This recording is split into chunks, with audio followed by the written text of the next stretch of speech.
अस्सलाम वालेकुम। आज मैं आपको ऐसी चीज़ बताऊंगी, ऐसी नॉलेज दूंगी जो आपको पहले कभी किसी ने नहीं बताई होगी। अब देखें, मैं चाय पी रही हूँ but there is no sugar. Milk ले लेती हूँ लेकिन विदाउट शुगर बिल्कुल, यानी रिफाइंड शुगर बिल्कुल भी नहीं लेती। और अगर चाय में दूध लें आप तो वो कोशिश करें, तो जिसकी वजह से हमारे यहाँ बचपन से एक मिथ हमें देती है, भाई मीठा ज़्यादा ना खाओ तो मीठा ज़्यादा नहीं खाओ तो दांत ख़राब हो जाएंगे, इन्फेक्शन हो जाएगा, हार्ट डिजीज़ हो जाएगा, कोलेस्ट्रॉल बढ़ जाएगा, ब्लड प्रेशर बढ़ जाएगा और शुगर हो जाएगा। ये सारी चीज़ें हम सुनते आए हैं बचपन से। लेकिन मिठास हमारी ज़िंदगी में हमारे बॉडीज़ के जो वाइटल्स ऑर्गन हैं, यानी वो मेटाबॉलिक डिसऑर्डर्स करते हैं, metabolic other than infection disease. Infection तो होता है अगर आप मिठास खाते हैं, जैसे इन्फ्लामेशन हो गया या फिर आपका जो भी दांत में तकलीफ़ है या फला है, जो भी इन्फेक्शन है वो आपकी मिठास से तो होता है। लेकिन जो मिठास आपके मेटाबॉलिक डिसऑर्डर्स करती है, यानी आपके दिमाग को इन्वॉल्व करती है, आपके दिल को, आपके जिगर को, आपके किडनी को, और वो किस तरह ख़राब करती है, किस तरह डैमेज करती है, वो मैं आपको बताती हूँ कि शुगर जो है किस तरह आपके बॉडी को डैमेज करती है।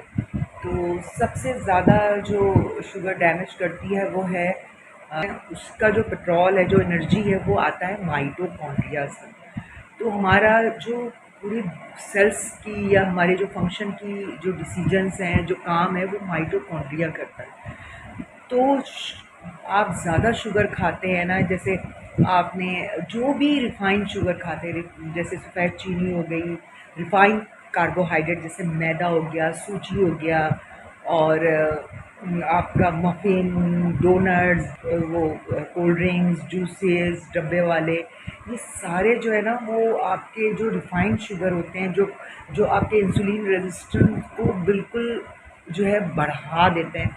तो वो सारे शुगर आपके माइटोकॉन्ड्रिया को डैमेज करते हैं, आपकी बॉडी में जो है कैंसर सेल्स पैदा करते हैं। यानी अगर आपके माइटोकॉन्ड्रिया डैमेज हैं और आप मज़ीद शुगर पे शुगर लेते जा रहे हैं, तो वो आपके जो नेचुरल साइकिल होती है, यानी डैमेज को अल्लाह ताला ने एक ऑटोफेजी लफ्ज़ है जिसमें ये होता है कि जो बुरे जो डैमेज सेल होते हैं वो क्लीन हो जाते हैं और नए सेल्स बनते हैं, ऑटोफेजी जिसको कहते हैं।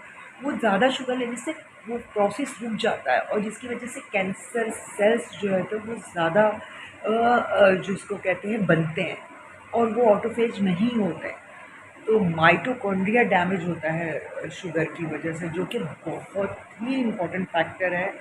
और जैसे बहुत ज़्यादा शुगर जिनका हाई होता है, हम हीमोग्लोबिन A1C करते हैं, तो जो प्रोटीन होती है ब्लड के सेल्स में, उसकी ग्लाइकेटेड प्रोटीन होता है, डैमेज प्रोटीन होता है जो हम ब्लड में लेते हैं। तो ये सारे चीज़ें किस्म की शुगर होता है। एक तो ग्लूकोज होता है, एक फ्रक्टोज होता है। तो ग्लूकोज जैसे चीनी वगैरह है जो हम टेबल सॉल्ट लेते हैं, वो ग्लूकोज, उसमें भी ग्लूकोज भी होता है, फ्रक्टोज भी होता है। शहद में भी ग्लूकोज होता है, फ्रक्टोज होता है। तो हमारा लीवर जो है वो आपकी जो लीवर है वो आपको ग्लूकोज में कन्वर्ट करता है, यानी उसको जो है ना हज़म से लीवर करता है। अच्छा, अब इम्पॉर्टेंट बात ये है कि जो जूस, ये फ्रेश फ्रूट्स हैं या अल्लाह ताला ने जो कार्बोहाइड्रेट, जो कॉम्प्लेक्स कार्बोहाइड्रेट बनाए या जो है, उनमें भी तो शुगर, फ्रक्टोज और ग्लूकोज होता है। तो वो क्यों नहीं डैमेज करते? क्योंकि उनके साथ एंटीऑक्सीडेंट्स होते हैं।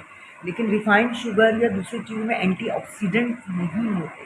तो जब आपके माइटोकॉन्ड्रिया को ऑक्सीजन की कमी होती है, तो फिर ये सारा ऑक्सीडेटिव प्रोसेस होते हैं, फ्री रेडिकल्स बनते हैं, हम जो रिफाइंड शुगर खाते हैं, और हमें कैंसर की तरफ ले जाता है ये। और हमारे लिवर को डैमेज करेगा, हमारे ब्रेन सेल्स को डैमेज करेगा, हमारे किडनी को डैमेज करेगा, हमारे हार्ट के प्लाक्स में इन्फ्लेमेशन हो जाएगी शुगर की वजह से, और जो डैमेज होगा। तो मसला ये है कि जो फ्रूट्स वगैरह होते हैं उसमें एंटीऑक्सीडेंट होती है, तो वो ऑक्सीडेटिव प्रोसेस को ख़त्म कर देते हैं, जो जो डैमेज माइटोकॉन्ड्रिया की बन रही होती। तो ये बहुत ही इम्पोर्टेंट नुकसान होता है।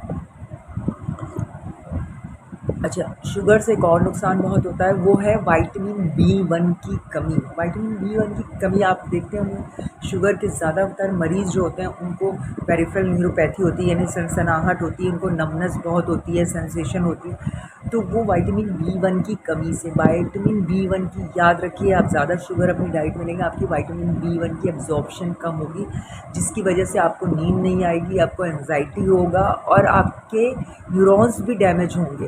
तो विटामिन बी की कमी होती है, जिंक की भी कमी हो जाती है। अगर आप ज़्यादा शुगर लेते हैं तो सेल्स में जिंक की भी कमी हो जाती है।